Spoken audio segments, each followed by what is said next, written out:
అశోక్ గజపతిరాజు మాట్లాడుతున్నారు. ఇప్పుడు లైవ్ చూద్దాం. రోజు మేము ఒక మొక్క నాటి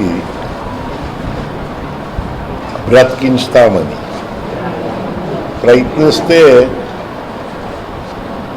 ఇది డూయబుల్. ప్రయత్నిస్తే మనకు అఫారెస్టేషన్కి బాగుంటుంది, మన దేశానికి బాగుంటుందని ఆ పిల్లలకి దీవించే అవకాశం వచ్చింది.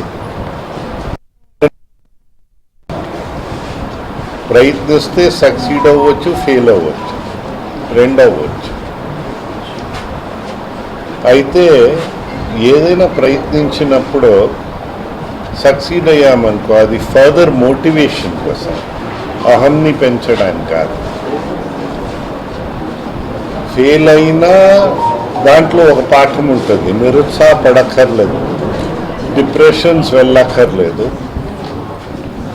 ఆ పాఠాన్ని నేర్చుకోవడానికి మనం సిద్ధపడితే మనము అంత బెటర్గా ఉంటామని నేను చెప్పను. చాలా ఆనందంగా ఆ నోట్ వారి దీవెన్ అనుకుంటాను. ఇలాంటి కూడా మా దేశానికి సేవ చేసే అవకాశము లభించడం.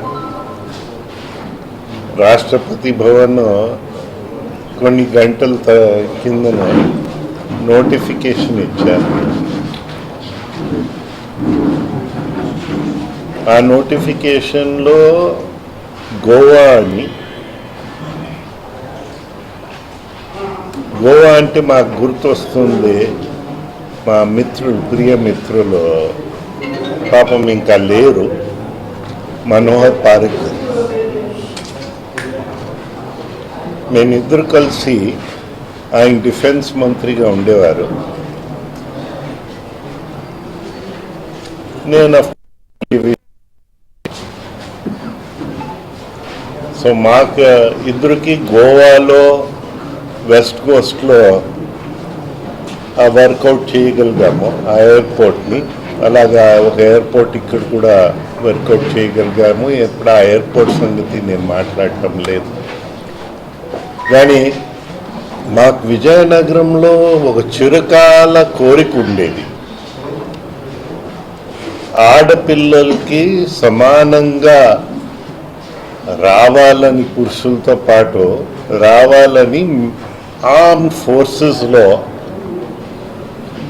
వారికి స్థానం కలిగించాలని, అలా సైనిక్ స్కూల్స్లో కూడా వారికి చదివే అవకాశము బాలులతో పాటు బాలికలు కూడా ఉండాలని కోరేటప్పుడు పారికర్ చెప్పారు, వారి కాంపాక్ట్లో తొందరగా తీసుకొస్తున్నాం. తీసుకొచ్చిన రోజే నేను ఇక్కడ విజయనగరంలో మీ కోరికని నేను తీర్చగలుగుతాను. అయితే ఆయన పాపం క్యాన్సర్ వ్యాధితో పోయారు. కానీ ఆ కోరిక ఇక్కడ బాలికలకి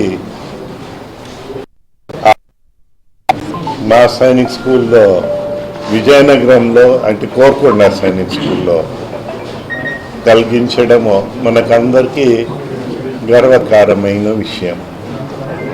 అయితే ఈ ప్రోగ్రెసివ్ స్టేట్